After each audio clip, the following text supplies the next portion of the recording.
Good day, and welcome to our conversation about building next generation parent partnerships. I'm Dr. Robert Dillon, and want to just give you a quick overview of some of the things that you can do to not only support your parents in an online environment, but really to help them in the more complex learning environments that we have today.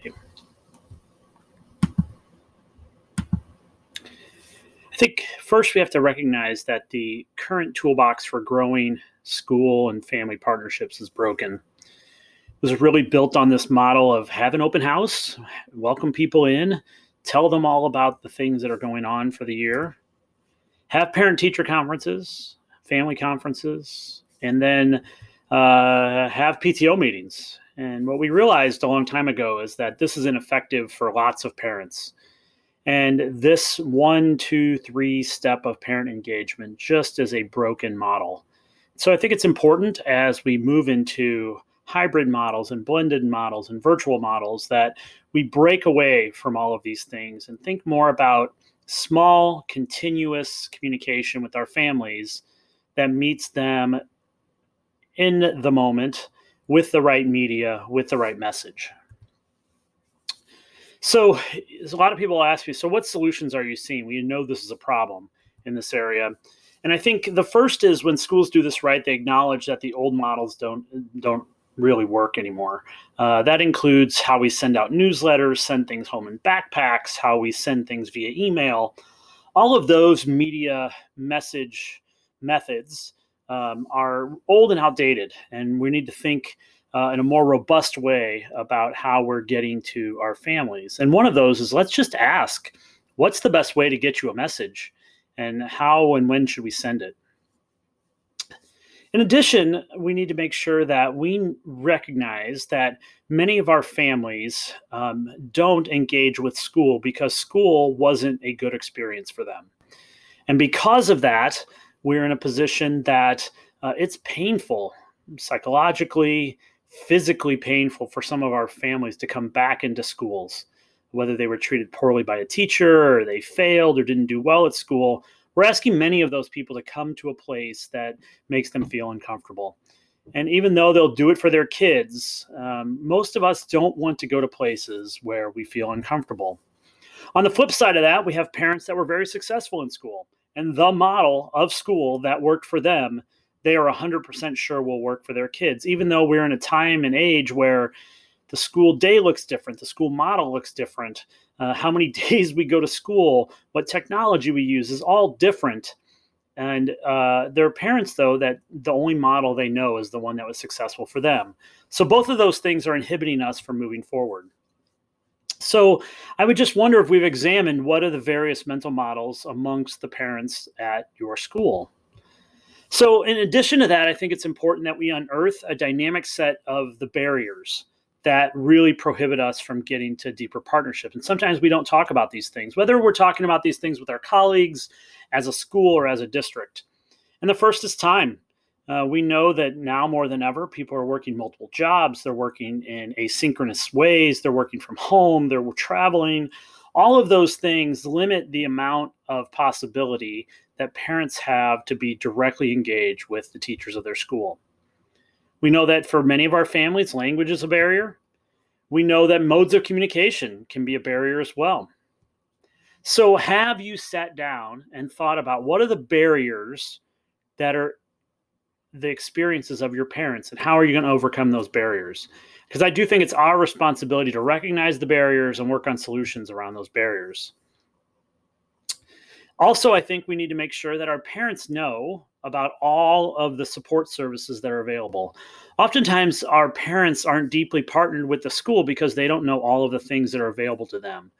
So, how do we get parents to kind of get into that space and kind of really see some of those things that are going on in the schools that can really make the process successful for them?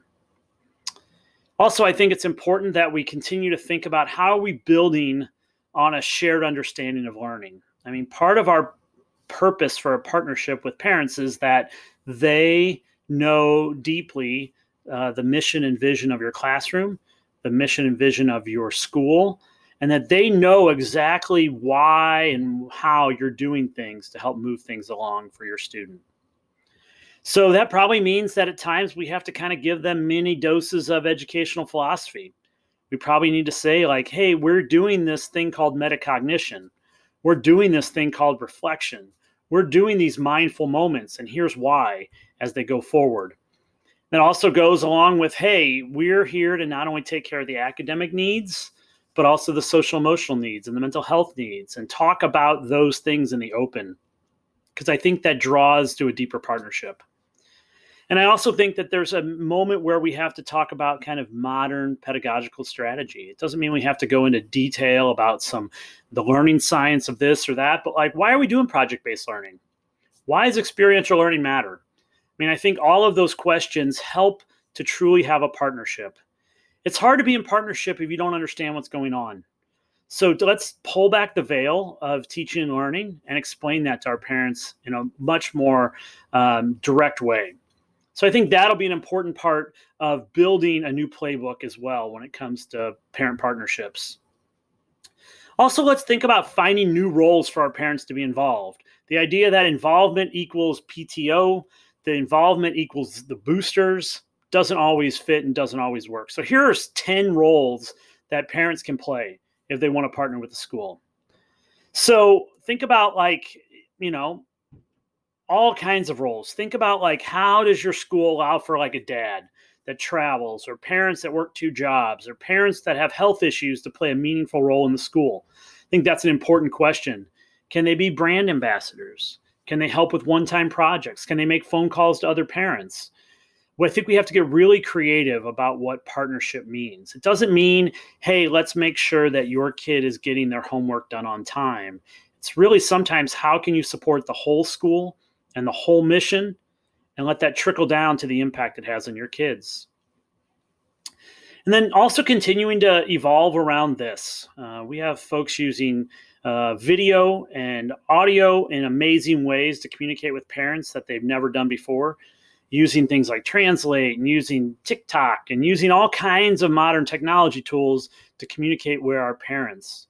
Does it always make sense to send out an email? Do print resources work? I think all of these questions are ones that we need to consider as we work through this module, as well as we go back to our classrooms in the fall in this acute time of stress and different type of learning that's taking place. Finally, I just want to say, like, this is a great opportunity as you're thinking about this module of, like, what have I always done? What have I always done? And I just do it because I have the inertia, the momentum, the tradition. And I think if we push back against some of that in this time, we can better meet the needs of our families. So as you go through this module and read the resources and consider ways to evolve your parent partnership playbook, consider new roles, consider new ways of thinking, consider different media, consider different message, and push back against the ways that you've been doing the things you're doing. And I think what you'll find is that parents will be stronger partners and different partners for the work that you're doing.